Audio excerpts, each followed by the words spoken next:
그 다음에 지난 1년간 새로 생긴 이야기. 그리고 지난 1년과 비교했을 때 바뀌지 않은 이야기. 뭐 이런 거 이제 한 3가지 정도로 정해서 찾아왔는데 지금 이제 보여드리고 싶은 건 뭐냐면 디지털과 관련된 변화가 꾸준히 일어나고 있다. 근데 그 변화가 여기 앉아 계신 여러분에게 어떤 이제 충격을 줄지에 대해서는 한번 생각을 해볼 필요가 있다라는 게 이제 핵심입니다. 자, 지금 이제 왼쪽에 있는 아마 요즘 이제 강의 나가 보시면 강사로 오시는 분들도 주로 이제 이 SNS 가지고 이야기를 많이 해요. 예전에 얼마 전까지만 해도 뭐 인터넷 신문 이런 이야기하고 요즘 다 SNS 이야기하고 다 유튜브 이야기하고 그러거든요. 이게 이제 변화죠, 변화. 근데 지금 이건 뭐냐, 왼쪽에 있는 건 뭐냐면 애플에서 뉴스 플러스라는 걸 개발해서 이제 첫 선을 보여달라는 이야기예요. 저게 뭐야? 간단한 거죠. 자, 애플은 지금 현재 원래 그 스티브 잡스가 음악을 좋아하는 사람이잖아요. 그래서 어떤 고민을 했냐면 많은 사람들이 음악을 듣고 싶어요. 근데 음악이라는 게 내가 듣고 싶은 건 예를 들어 저는 이제 김현식의 내 사랑 내 곁을 좋아하는데 김현식의 내 사랑 내 곁을 들으려고 그러면 김현식 앨범을 사야 되는 거야. 김광석의 거리에서 듣고 싶은데 김광석 앨범도 사야 되니까 사람들이 그게 점점 싫어지는 거죠. 그래서 발전한 게 뭐냐면 사람들이 불법 다운로드를 하기 시작한 거죠. 그 음악만. 근데 그것도 부지런한 사람이라 그렇게 하지. 이렇게 뭐 컴퓨터 만지기 싫고, 그죠? 시간 없는 사람은 이건 모르겠다, 그냥 안 들어야 된다. 아니면 이제 통째로 사서 듣거나 이런 거죠. 근데 이제 스티브 잡스가 아이팟 같은 거 가지고 뭐 했던 게 뭐냐면 내가 전 세계에 존재하는 모든 음악을 다 모아줄게. 너는 일정한 사례비만 내한테 줘. 이렇게 되죠. 그러니까 처음에 음반을 갖고 있던 회사들, 그죠? 음반을 갖고 있던 유니버셜 음반사 같은 애들이 자기들 참가하기 싫죠. 왜? 내가 이 음반 가지고 팔아보면 재밌는데. 근데 점점 더 많은 사람들이 아이팟이라는 기계를 갖고 움직입니다. 안 들어가면 안 되는 거예요. 결국 자기들도 그 아이팟에 참여를 하고 대신에 아이팟에서 주는 수익금을 먹는 게 오히려 자기들한테 플러스가 된다는 걸 안 거죠. 대세니까. 자, 똑같은 컨셉을 이제 애플에서 뉴스에 적용한 거예요. 자, 대부분 사람들은 뉴스에 대해서 관심이 많아요. 뉴스에 대한 관심은 점점 더 많아집니다. 그건 이제 저희들이 착각하면 안 되는 거예요. 왜냐하면 세상 살기가 점점 더 어렵지잖아요. 그리고 알아야 될 게 점점 더 많고, 당장 요즘은 제가 들은 이야기가 노인분들이 한국 스스다닌대잖아요. 왜? 젊은 애들이 다 인터넷으로 핸드폰으로 예약을 해버리니까 그 나이 드신 분들은 못 하잖아요. 그러니까 항상 여기 가서 뭐 하려고 그러면 이미 다 예약이 끝나버린 상태니까. 그 말은 뭐냐면 결국 모든 사람들이 스마트폰에 익숙해지지 않으면 안 된다는 거예요. 그러니까 제가 있는 시애틀도 보면 제 딸내미가 지금 자원봉사를 하는데 많은 이제 시민 강좌, 그죠? 대중 강좌들이 열리는데 그 중에 가장 인기 있는 강좌가 노인들을 대상으로 한 스마트폰 강좌래요. 스마트폰 강좌. 그래서 이제 딸내미가 가끔 전화를 하는 얘기가 아빠, 정말 할아버지 할머니도 나를 좋아해. 야, 네가 뭘 할 줄 안다고 그러면 그 애들한테는 정말 장난 같아. 폰트 크기 줄이고 뭐 사진 바꾸고 그 다음에 뭐 카카오톡 다운받아서 뭐 하는 것들이 나이 드신 분한테는 정말 엄청난 숙제인 거죠. 그래서 아빠, 심지어 어떤 분들은 아직도 한글 폰트를 안 쓰셔. 바꿀 줄을 몰라가지고. 카카오톡을 못 가니까 못 쓰는 거예요. 그런데 이야기를 들어보니까 정말 그럴 것 같아요. 주변에 누가 있겠어요?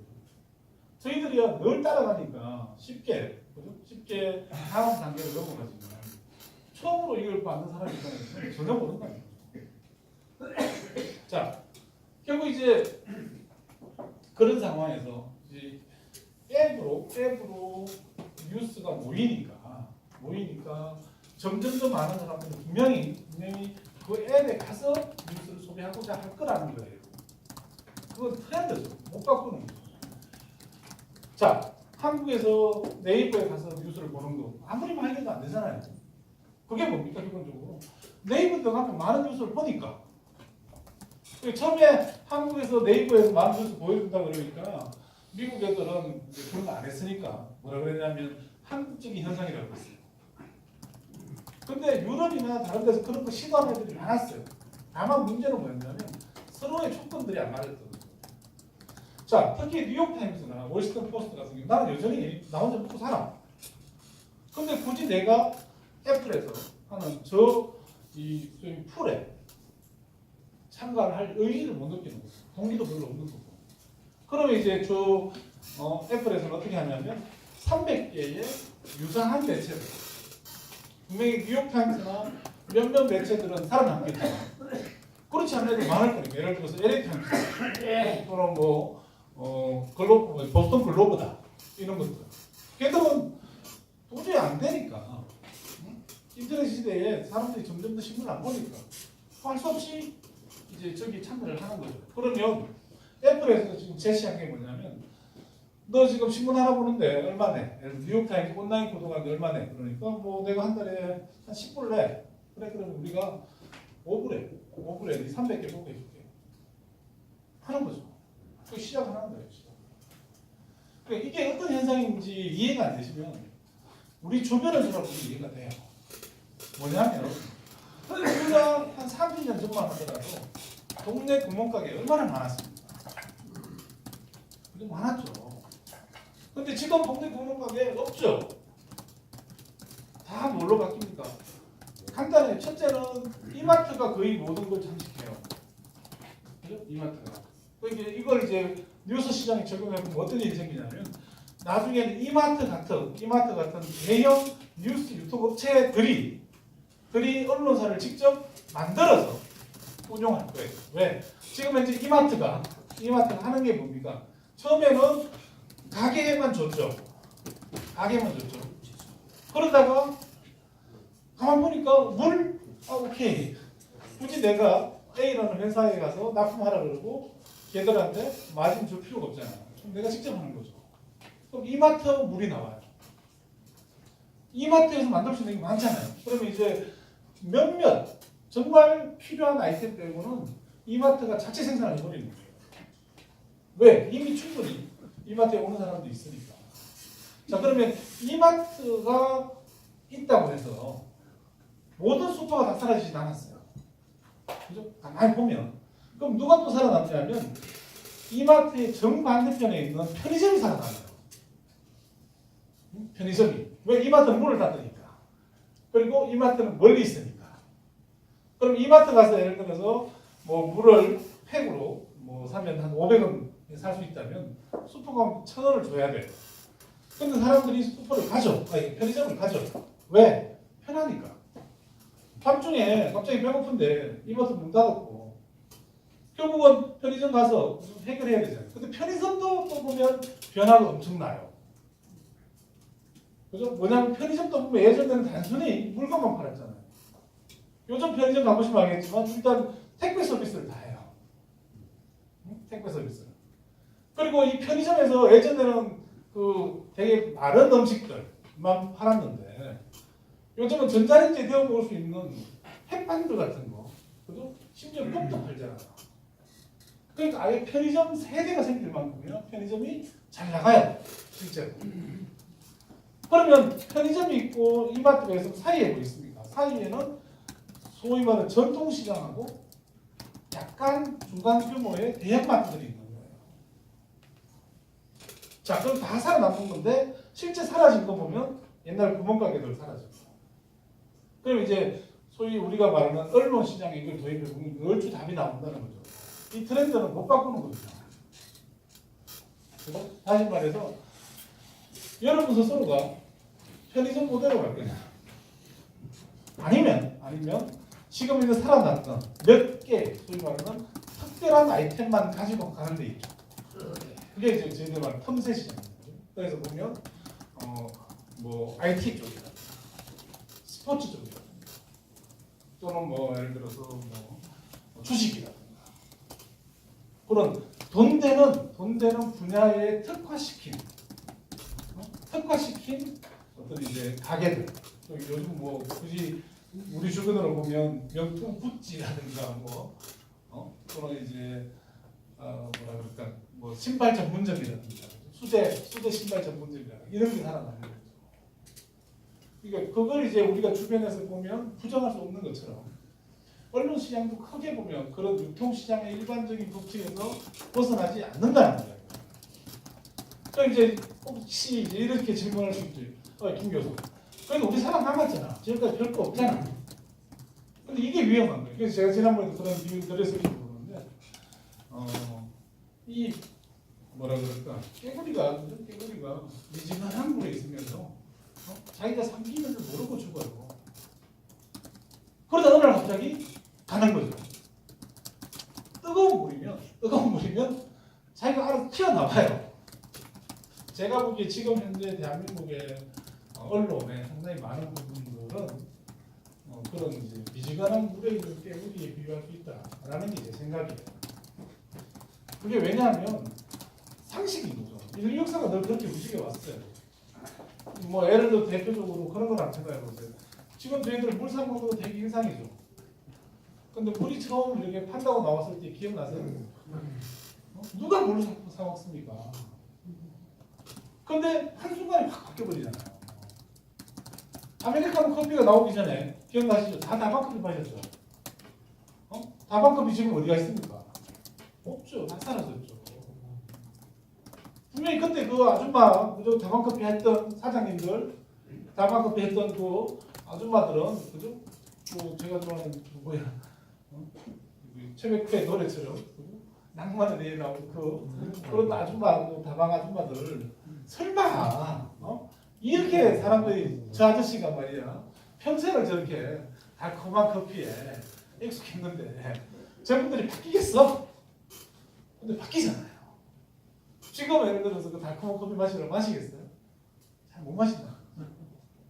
이게 인간이라는 게 안 변하는 거지만 실제 만약에 변하고 또 한번 변하면 무조건 변하게 돼 있는 거예요. 그럼 이제 어떻게 해야 될지에 대한 고민은 사실은 이제 피할 수 없다라는 거고, 오른쪽에 있는 거는 이제 결국은 명품에 해당되는, 다시 말해서 구찌라든가 뭐 샤넬이라든가 명품에 해당되는 언론사들은 점점 더 쉽게 말해서 신문 아니면 컨텐츠의 가격대를 높임으로도 살아남는다라는 거죠. 실제 그런 시장은 분명히 존재하고 있어요. 뭐냐면 점점 더 많은 사람들이 어떻게 생각하냐면 난 이제 네이버 들어가서 또는 다음 들어가서 뉴스 읽어도 지긋지긋해. 그 다음에 조선일보 한겨레 맨날 좀 싸우는 거 난 지긋지긋해. 그 싸우는 이야기 말고 좀 이렇게 내처럼 품격 있는 사람들이 그냥 좀 이렇게 뭐가 옳고 그른지 어떻게 돌아가는지 알 수 있는 그런 컨텐츠를 좀 줘. 그럼 내가 기꺼이 돈을 줄게. 저는 그 가능성을 제가 펀드 매니저 할 때 봤거든요. 펀드 매니저 할 때 저희들이 당시에 처음으로 직면했던 게 뭐냐면 이 블룸버그 통신사라는 거였어요. 그때 블룸버그는 어떻게 했냐면 아예 지점에다가 터미널을 하나 빌려야지 그 터미널 전속으로 정보를 줬어요. 다른 어떤 방식으로도 블룸버그 뉴스를 받을 수 있는 방법이 없었어요. 그리고 터미널 하나에 가격이 그 당시 돈으로 100만 원이었어요. 한 달에 임대료가. 근데 금융기관에 가보면요. 돈 100만 원 정말 아무것도 아니에요. 왜? 하루에 수십억이 왔다 갔다 하는데. 그러니까 돈이 문제가 안 되는 상황이면 어떤 정보를 얼마나 빨리 확보하느냐에 따라서 이게 전혀 다른 게임을 할 수 있습니다. 그래서 전 지점에, 제가 동부정보를 있었는데 전 지점에 뭐 그 당시만 해도 50개가 넘었는데 전 지점에 블룸버그 터미널이 다 깔렸어요. 그 돈만 해도 엄청나잖아요. 근데 실제로 블룸버그 같은 경우는 대박을 쳤죠. 뭐냐면 외환위기가 터지니까. 결국은 외환위기라는 건 미국과 글로벌 자본의 영향력이 가장 직접적으로 드러난 계기니까. 결국 블룸버그에서 나오는 기사가 가장 빨랐던 거죠. 나머지 뭐 한국에 있었던 뭐 일반 기자들 블룸버그 발근처도 못 갔던 거예요. 그러면서 뉴스, 경제 뉴스라고 하는 시장이 확 바뀝니다. 그러니까 거짓말 하더라도 이 소위 말하는 통신 뉴스 통신사 중에서 경제 뉴스가 차지하는 비중은 되게 적었어요. 근데 어느 순간 블룸버그 이후부터 경제 뉴스가 전체 속보에 거의 70, 80% 차지합니다. 그리고 로이터라는 영국에서 1830년대부터 영업을 시작한 전 세계적인 세계 최고의 통신사 중에 하나죠. 로이터도 지금은 로이터 경제 뉴스로 바뀌었어요. 변하고 있다. 근데 로이터 통신이 됐든 블룸버그가 됐든 여기서 핵심은 뭐냐면 돈 되는 뉴스를 한다는 거예요. 그리고 기꺼이 돈을 지불할 사람이 나온다는 거예요. 그래서 지금 뉴욕타임스랑 워싱턴 포스트 그다음에 뭐 월스트리트 저널 같은 애들은 이제 컨텐츠를 팔아서 먹고 사는 모델로 거의 자리를 잡았어요. 그렇게 이제 변하고 있는 거죠. 한쪽에서는 이마트 같은 대형 이제 유통 매체가 들어와서 뉴스를 대량으로 제공하는 상황이고, 한쪽에서는 소위 말하는 경쟁력 있는 언론사들이 컨텐츠 유료화라는 예를 치면 이제 구독료 받는 식으로 하고 있는 거고, JTBC 같은 경우는 결국은 기존 사람들이 이제 JTBC 관심이 있으니까 JTBC 작년부터 흑자로 돌아섰거든요. 광고도 계속. 그래서 그런 식으로 살아나는 겁니다. 그 다음에 보면은 이 쿼츠 같은 건데 이제 이것도 틈새죠, 틈새. 자, 한번 생각해 보세요. 자, 뉴욕타임스 같은 경우는 워낙 명품이야. 그 다음에 대형 유통사가 있어요. 또 나머지 생각보다 혹시 틈새들은 많아요. 쿼츠라는 건 뭐냐면, 자, 그럼 어떻게 살아남지? 우리가 제대로 된 뉴스를 좀 골라주자. 그리고 저렴한 가격을 받으면 될 거 아니야. 이런 컨셉이죠. 그래서 쿼츠에서 이제 인터뷰를 했어요. 지금 미국에서 가장 잘 나가니까 너 도대체 어떻게 일을 잘했냐? 그랬더니 제가 일부러 갖고 왔는데 뭐라고 써놨냐면 이제 전통 매체들과 달리 지금 현재 우리는 깨끗한 백지에 서 있는 것과 같다. 지금 매체 시장. 그러면 첫째, 우리는 고품격 저널리즘을 스마트폰으로 전달하는데 초점을 맞춘다. 이 고민은 어떤 고민이냐면 이런 거였어요. 처음에 라디오가 등장했어요. 라디오가 우리가 알기로 이제 1920년대 정도에 처음 등장합니다. 처음에 라디오가 등장하니까 몇 가지 재밌는 이야기들이잖아요. 첫째는 뭐냐면 새로운 매체가 등장할 때마다 사람들이 그런 이야기를 해요. 옛날 매체 다 죽었다. 라디오가 있는데 누가 신문을 보겠냐? 텔레비전에 나왔는데 누가 라디오를 보겠냐? 영화가 있는데 영화관 다 죽지 않습니다. 근데 현실은 뭐냐면 다 같이 갑니다. 안 망합니다. 이게. 자, 그래서 종이신문이 그렇게 쉽게 안 망할 거라는 이야기인 거고요. 또 뭐냐면, 자, 라디오가 처음 등장했는데 사람들이 고민에 빠진 거예요. 라디오의 뉴스를 어떻게 담을 것인가? 상상이 안 되죠. 왜? 기본적으로 뉴스라는 읽는 거라고 생각했습니다. 그 다음에 어떤 걸 일일치가 들어가야 되는 거고. 근데 라디오가 나왔어. 근데 분명히 사람들은 라디오를 통해서도 뭔가 뉴스를 할 수 있을 거라고 생각을 했어요. 근데 한번 시도는 여러 가지 이제 시험을 했겠죠. 시행착오를 겪었겠죠. 그래서 라디오에다 대고 김성현 어머니를 강연을 했는데 몇 명이 졸았다. 읽었겠죠. 재미없잖아. 그러니까 이게 텍스트 중심의 읽는 걸로는 라디오라는 이 새로운 매체에는 안 맞다. 그래서 점차 사람들이 고민하기 시작해요. 그럼 라디오는 어떻게 좋을까? 그래서 오늘날 우리가 알고 있는 메시 뉴스를 말씀드리겠습니다.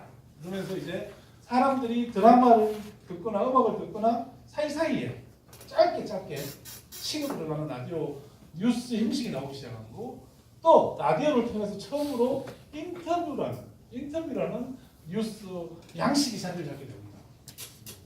그래서 지금도 라디오 하면 김현정 쇼라든가, 그죠?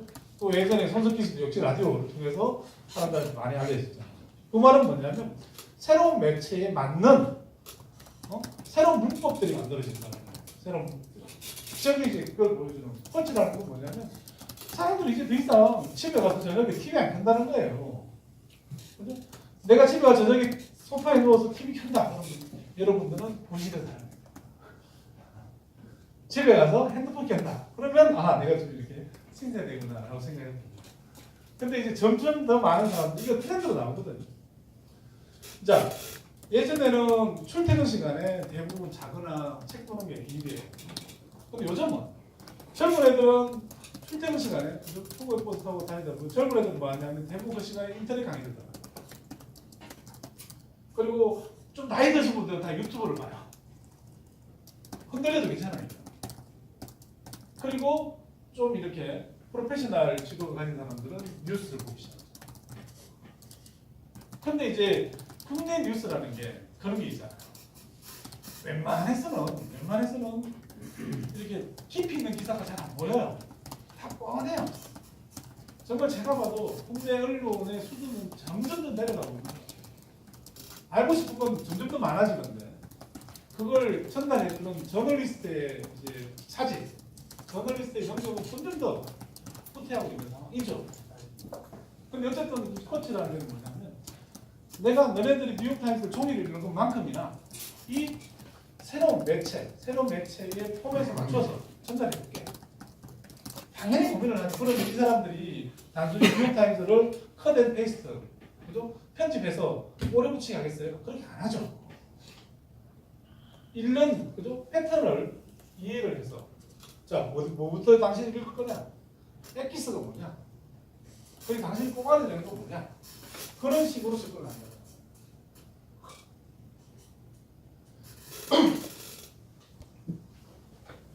몇 분의 고동 쉬었어? 지금 여기까지만 하고 제가 시계 드릴게요. 이게 뉴스레터라는 건데 이게 그냥 단순히 뭐 저런 게 있는 게 아니고 얘가 지금 상당히 돈을 버는 애예요. 뉴스 닉이라고 있는데 여기 뭐라고 적어놓냐면 어서 오라 뉴스 케이스 기자요 라고 해놨어요. 그럼 이제 여기에 오른쪽으로 클릭해서 들어가 보면 이건 이제 항상 그 구독을 해야 돼요.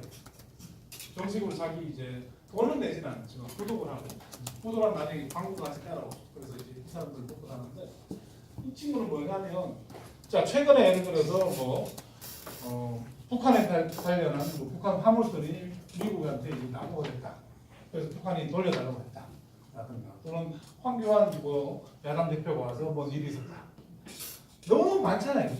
이 신문 이 뉴스를 보고 있으면 이게 맞는 것 같고 저거 보고 있으면 저게 맞는 것 같고 이 친구는 이제 상당히 프로페셔널하게 당신이 오늘 최소한 놓치면 안 되는 핵심 뉴스가 5개 있어요. 당신이 지금 이제 10분이 있으면 이 5개만 보세요. 그 5개에 대해서 정리를 해줘요. 황교안 일은요 어떻게 됐고 어떤 지금 상황이고 뭐 여기서 우리가 알아야 되는 게 여기까지입니다. 5개 다 보잖아요. 그러면 혹시 시간이 더 있으세요? 시간이 더 있으면 제가 더 보여드릴게요. 클릭하세요. 이렇게 나와요. 그럼 거기 또 나와요. 그러니까 아주 맞춤형인 거죠. 그럼 이게 돈이 되는 거예요. 돈이 되고 새로운 뉴스 모델로 자리를 잡는 거예요. 모델로. 그러니까 이거는 굳이 말하면 뉴스 중개 사업인 거죠. 자, 그렇게 몇 개가 더 있습니다. 보여주고 나서 제가 계속 일단 10분간 휴식을 하시죠.